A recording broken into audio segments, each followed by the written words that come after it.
And I couldn't sing, couldn't dance, couldn't juggle. So I thought that the act itself could be the talent. So, 12 years old, first time that I ever did stand-up comedy.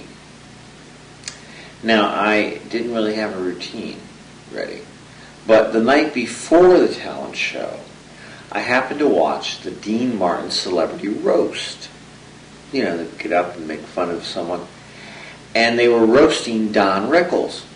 So, I wrote down all the jokes, changed the names of all the people in their jokes to names of people at my school, and ran with that. So the principal, for example, became Don Rickles. Now, didn't really work.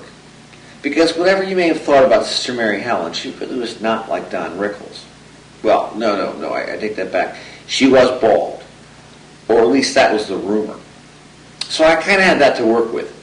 And I felt a certain immunity, because if she was going to discipline me for making fun of her being bald, that would only confirm the rumors. So I felt protected. But I still knew I needed to shut down, retool, come up with a new act. So then, 23 years go by, and they went by pretty fast. And I'm ready to come back. I've got a routine this time. And I'm appearing at a club in downtown D.C. Now, the thing about this club is that it was a little unusual. If you went into the club, you go all the way to the top. It was actually a separate entrance. And there's the comedy club. If you went in ground level, different entrance, you actually went to a sports bar. If you went down in the basement, another entrance, you actually went to a strip club.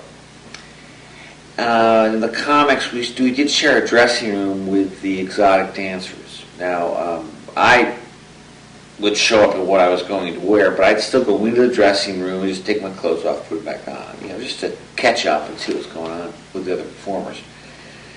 So, there's a booth in the corner of the comedy club, and the idea is that the comics can kind of hang out there before they're ready to go on. But I was last on the bill that night, ready for my debut, and I headed over to the booth to just get my thoughts together. And I'm heading over to the booth, and someone passes me and says, "Careful, someone spilled a beer back there." So I look down at the floor, and I very carefully walk around, and I don't step in any beer. I get to the booth, and I slide right into this bench full of beer. So I'm wearing khaki pants, and my backside is now visibly wet. And I panic a little, and I think to myself, if I went up there, got nervous, and then peed in my pants, I think the audience would overlook it. They would understand. But if I show up looking as if I've peed in my pants, then I don't think there's any empathy I'm going to get. So I go into the men's room. And now the thing about this men's room was that the hand dryer was mounted unusually high on the wall. It was almost as if they mounted it at normal height and the floor just fell for some reason. But it's in a very narrow hallway as you enter the men's room. You come in the door of the men's room, you come down a long hallway, and there's the hand dryer. So I bent forward, and I kind of wedged myself up between the two walls. Now I'm pretty high up in the air. I managed to get my backside pretty close to the hand dryer, and I reach back and I hit the button.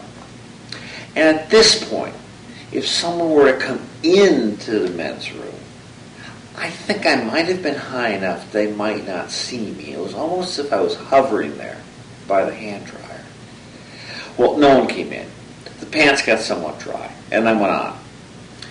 And so this is what I think of as my first joke doing stand-up. I got up, told everybody I was happy to see them, and then I said, "Quick show of hands," I said. "How many of you came in here expecting to see the exotic dancers?"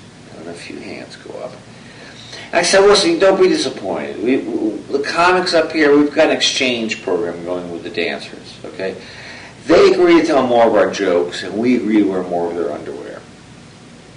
I said, in fact, from what I hear, the dancer known as Destiny, and by the way, that is her real name. Apparently she was born in the backseat of a Greyhound bus rolling down Highway 41. Destiny is downstairs, killing with my material. She's doing great. And I just say good for her. But up here, I'm finding that Destiny's thong which, this was the 1990s. I think they were one of the groups that was coming out then. Destiny's thong, I'm finding it a little tight. And to give my audience the visualization of me wearing an overly tight thong, I did kind of an Elvis pelvic kind of twist. Only I got stuck. So I had to give the rest of my performance kind of in a weird position. But I got through it. I lived through it, got off stage, got some applause. And then the rest, well, as they say. Well, actually, there's been nothing. That was about it.